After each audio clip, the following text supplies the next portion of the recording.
네, 안녕하십니까 시청자 여러분, 반갑습니다. 바른경제TV의 박수범 수석 애널리스트입니다. 자, 오늘 삼성전자를 얘기하기 전에 환율에 대해서 우리가 좀 시청자분들이 좀 알고 있어야 될 부분이라고 좀 판단해서 좀 환율에 대해서 좀 간단하게 역사를 얘기하면서 환율 시장이 어떻게 해서 탄생이 되었고, 그에 따른 환율 시장의 분위기에 따라서 우리 또 삼성전자라든지 지수에 어떤 영향을 주는지 이런 부분들을 좀 말씀을 좀 드리도록 하겠습니다.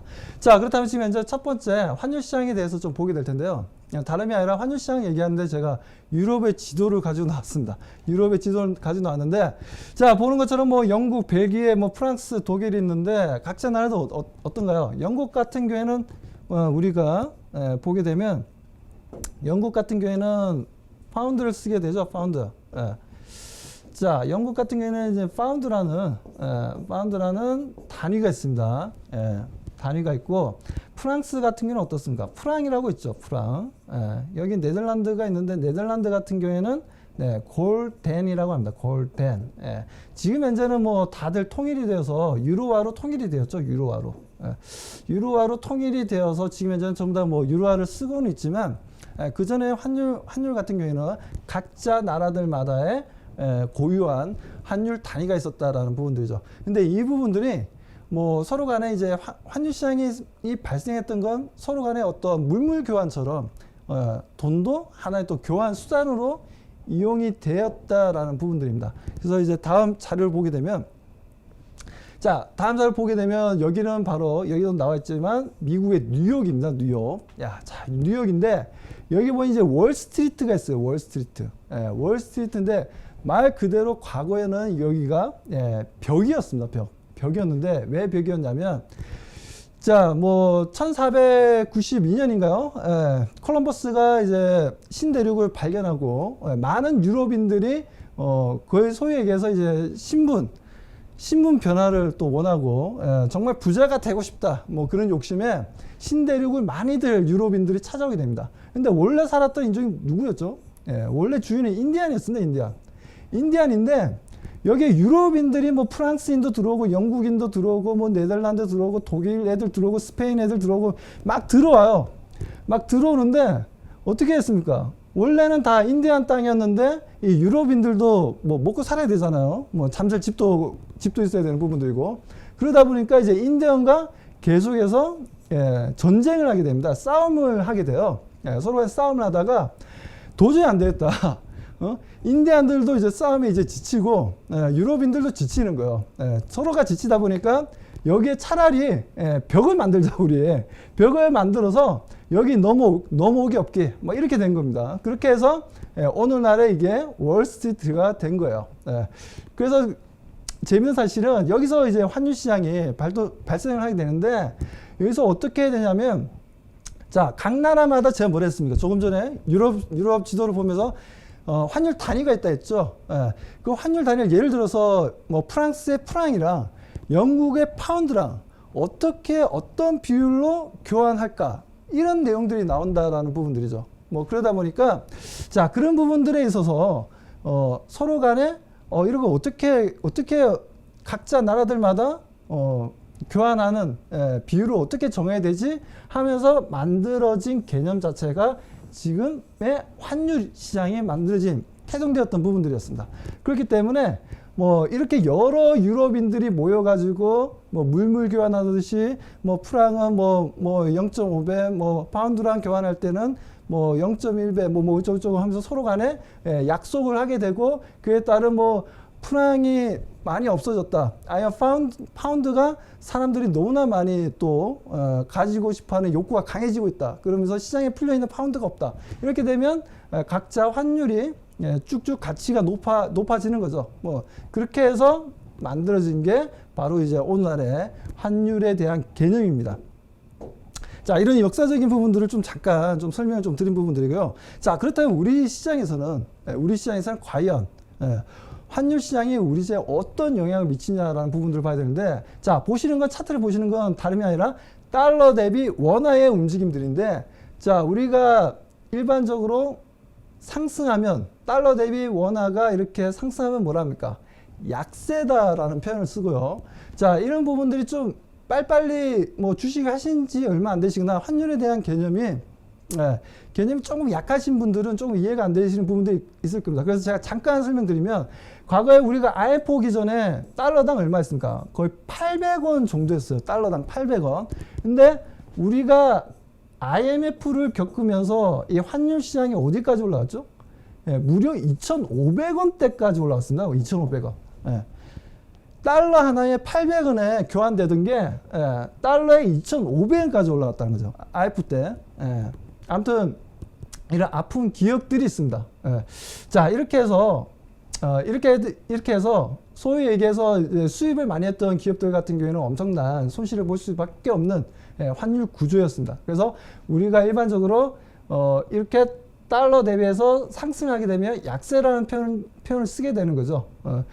자, 그래서 이제 교환된 비율이라고 좀 보시면 되고, 뭐 이렇게 해서 움직임들이 최근에 코로나 사태로 인해서 코로나 사태가 급등했다가 다시 한번 내려와서 달러 대비 강세 흐름으로 조금 전환되면서 지금 현재 보시는 것처럼 달러 대비 강세 흐름을 보여주고 있는 상황입니다. 하지만 보시는 것처럼 지금 현재 이제 1,200원, 1,200원 언저 이하까지 내려와 있는 부분이다라고 좀 보셔야 되고요. 달러 대비해서. 그렇기 때문에 이런 흐름들이 좀 나와주고 있는데, 자, 이런 흐름들에 있어서 그렇다면 과연 환율 시장이 이렇게 움직이고 있는데 우리의 지수는 어떻게 또 움직이고 있냐? 자, 지수가 보게 되면 반대입니다. 반대로 우리의 시장에서 외국인들이 빠져나가게 되면 어떻게 될까요? 외국인들이 국내 시장에서 빠져나간다는 건 무슨 말입니까?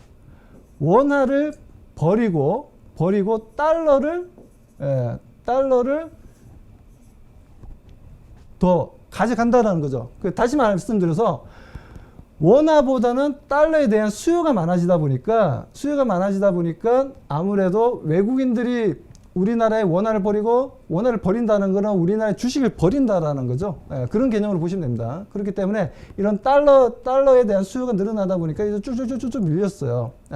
외국인들이 빠져나간다라는 뜻이죠. 빠져나가면서 환율 시장과는 반대로 큰 폭의 하락을 또 보여주었다라는 부분들입니다. 그래서 우리가 일반적으로 우리가 알고 있는 이런 거래소 지수와 환율 시장은 차트상으로만 봤을 때는 반대의 움직임을 보여주고 있다라는 거야. 그런 부분들 좀 이해를 해 주시고요. 자, 그리고 지금 보게 되면 그렇다면 삼성전자, 오늘의 핵심은 삼성전자 아니겠습니까? 자, 그렇다면 삼성전자도 보시는 것처럼 3월 달에 강력하게 지수랑 비슷하게 무려 42,300원까지 내려갔었어요. 삼성전자가 내려갔었는데 큰 폭의 하락을 좀 보여줬던 부분들이었는데, 자, 이런 부분도 삼성전자가 내려갈 수밖에 없는 건 시장에 영향을 받을 수밖에 없고, 전체 시가총액에 우리나라 시가총액에 있어서 31%가 삼성전자입니다. 그래서 국내에서 삼성전자가 하락하게 되면 지수도 하락한다고 보셔야 돼요. 그래서 이런 약점을 이용해서 뭐 조지 소로스라든지 아니면 뭐 여러 사모펀드 쪽에서도 마찬가지고 소위 얘기해서 이제 공매도 치고 작전 치는 뭐 그런 외국인들, 자, 그런 외국인들이 가장 재미있게 다룰 수 있는 거죠. 왜? 삼성전자만 하락시키면 코스피 지수 하락하죠. 그에 따르는 종목들도 같이 하락할 가능성이 상당히 높아진다라는 겁니다. 어떤 특별한 모멘텀이라든가 어떤 실적이 나온다든가 그게 아니라면 뭐 그렇기 때문에 삼성전자를 이용해서 소위 얘기해서 작전을 하는 외국인들도 있긴 있습니다. 시장에는. 자, 아무튼 지금 현재 뭐 공매도는 지금 현재는 아직 금지되어 있으니까, 자, 아무튼 지금 현재 그렇기 때문에 지금 현재 코스피 시장과 삼성전자의 움직임, 그래서 환율 시장이 상승하게 되면 상승 전환되면 삼성전자는 어떻습니까? 하락한다라고 보시면 되고, 그리고 환율 시장이 하락하게 되면 삼성전자는 상승한다라고 보시면 됩니다. 무슨 말인지 개념 뭐 머리에 좀 들어오시죠? 네. 자, 아무튼 이렇게 해서 우리가 환율 시장과 삼성전자와의 관계를 통해서 우리가 앞으로 삼성전자가 어떻게 움직여 수 있겠다라는 부분들을 우리가 볼 수 있는 부분들인데, 그다음 지금 현재 제가 파워포인트로 보여드렸는데 환율 시장이 실시간으로 지금 현재 어떻게 움직이고 있는지 잠깐 보도록 하겠습니다. 자, 지금 현재 보시는 것처럼 환율 시장 같은 경우에는 지금 현재 1193원까지 내려왔어요. 예. 1193원까지 지금 현재 내려와 있는 상태고 마이너스 0.38%를 보여주고 있죠.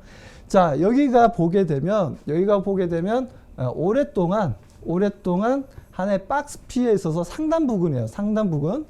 상단 부근이고 그에 따른 여기서의 지지선이 나와줄 수 있다는 거야. 지지선. 기술적인 의미에서 보자면 보게 되자면 매물대 지지선을 만드는 매물대가 이렇게 놓여져 있는 위치까지 내려왔기 때문에 일단 1200원을 돌파해서 내려가기는 그렇게 쉽지는 않을 것으로 보고 있습니다. 그렇다면 그렇다면 환율 시장이 여기서 그러면 단기 반등이라도 나와줄 수 있다는 거네? 라고 시청자분들은 좀 이해를 하셔야 돼요. 자, 그렇다면 반등이 나오게 된다면 어떻게 될까요? 반등이 나오게 된다면 삼성전자는 반대로 주가가 내려가겠죠. 무슨 말인지 이해가십니까? 자, 그렇다면 삼성전자의 주가 움직임을 잠깐 좀 보도록 하겠습니다. 자, 삼성전자 제가 금방 말씀드렸다시피 기술적으로 지금 현재 환율 시장은 달러 대비 원화의 움직임 자체가 단기간에 내려올 만큼 내려왔고 지지선까지 내려왔다라는 거예요. 그렇기 때문에 단기적으로 보면 오히려 여기서 추가적인 하락보다는 오히려 반대로 상승할 가능성이 높다라는 겁니다. 그렇기 때문에 환율 시장의 움직임으로 봤을 때는 오히려 지금 현재 좀 삼성전자의 주가 움직임이 좀 지지부진합니다. 지금 현재도 마이너스 0.36% 정도 보여주고 있는 상황이죠. 그렇기 때문에 여기서는 우리가 적극적인 매수는 하지 말자. 적극적인 매수는 하지 말자라는 겁니다. 무슨 말인지 시청자분들 이해가십니까? 예. 환율 시장의 움직임을 통해서 삼성전자의 단기적인 관점을 말씀드린 거예요. 물론 중장기적으로는 저 또한 상당히 좋게 보고 있습니다. 상당히 좋게 보고 있고 주가는 충분히 올라간다라고는 보고는 있지만 지금 현재 환율의 움직임으로 봤을 때는 일단 지금 현재 위치에서는 일단 관망으로 대응을 하자. 관망으로 대응하자는 겁니다. 그래서 오늘 제가 삼성전자 절대 매수하지 말자라고 제가 제목을 만들었는데 그 부분들은 지금 당장에 어떤 단기적인 관점을 봤을 때는 매수하지 말자라는 부분들이고요. 오히려 중장기적인 관점으로 봤을 때는 가지고 계셔도 상관없습니다.